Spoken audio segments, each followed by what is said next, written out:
the thinner you become. Oh, okay, di ba? I mean, if you're trying to lose weight, you can go on a celery diet. A bit boring, but I hope it's effective. Your fingernails grow faster than your toenails. Perhaps some of you have already observed that happening. What about this? A 1-minute kiss burns 26 calories. So if you do the math, you want to lose 260 calories, it takes a 10-minute kiss. Now, I'm only speaking to the married people, okay? You singles, you have to wait your turn. Hopefully, you won't have to wait too long. The human body of a 70-kilogram person contains 0.2 milligrams of gold. Wow, did you know that? The question is, where is it? Maybe in your teeth. I don't know. I don't think that's counted. What about this?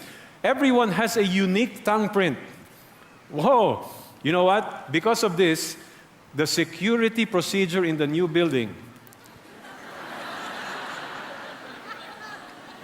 You know where I'm going with this, right?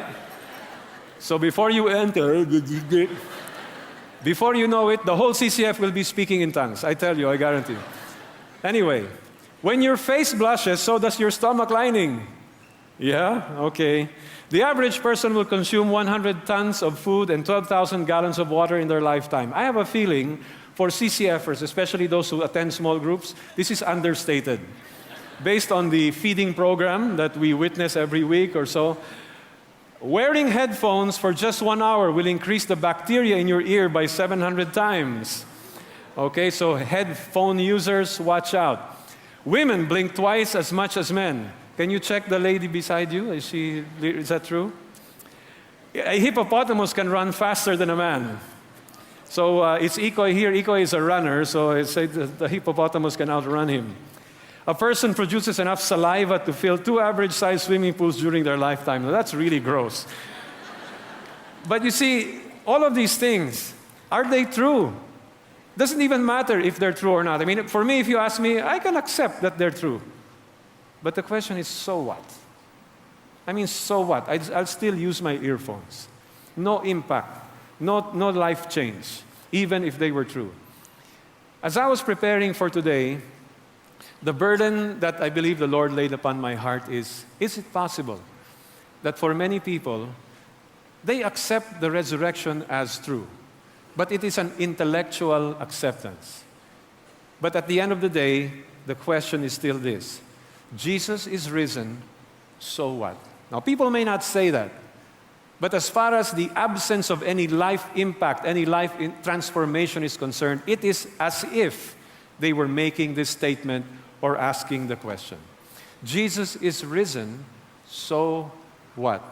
Is it just one of those nice to knows? Well, hopefully, among the people of God, it is far more than just a nice to know. But this morning, we will be looking at 3 specific personal encounters with the risen Jesus. And we will see what kind of impact that encounter had on those people who encountered Jesus shortly after he rose from the dead. And mind you, these encounters were with people who were already followers of Jesus. And yet it was only at that time when the impact of his resurrection was fully realized by them.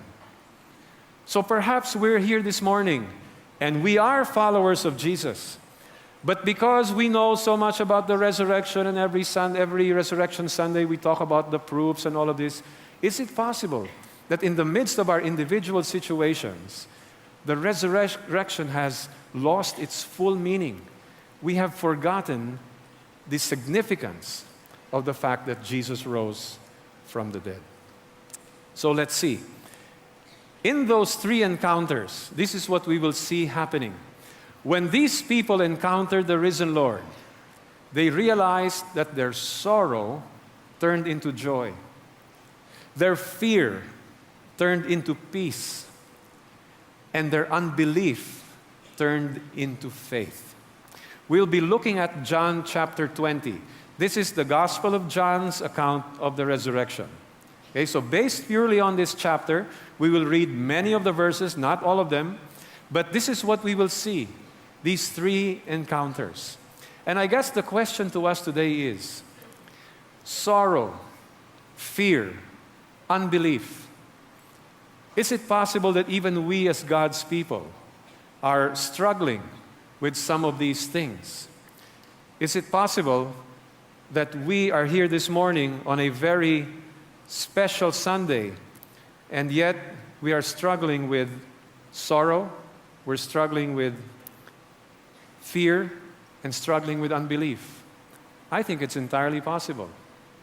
And so you and I need to have a fresh encounter with the risen Lord and experience what those followers of Jesus experienced shortly after He rose from the dead. And if you're here this morning and you have never surrendered your life to Jesus, you know a lot about Jesus, you learn about Him in school, you're following a certain religion, but you know in your heart you don't have a personal relationship with Him. You have never surrendered your heart, your life, your eternity to Jesus. Well, this message is for you too. It is for all of us. And my prayer is we will encounter Him in a fresh and life-changing way.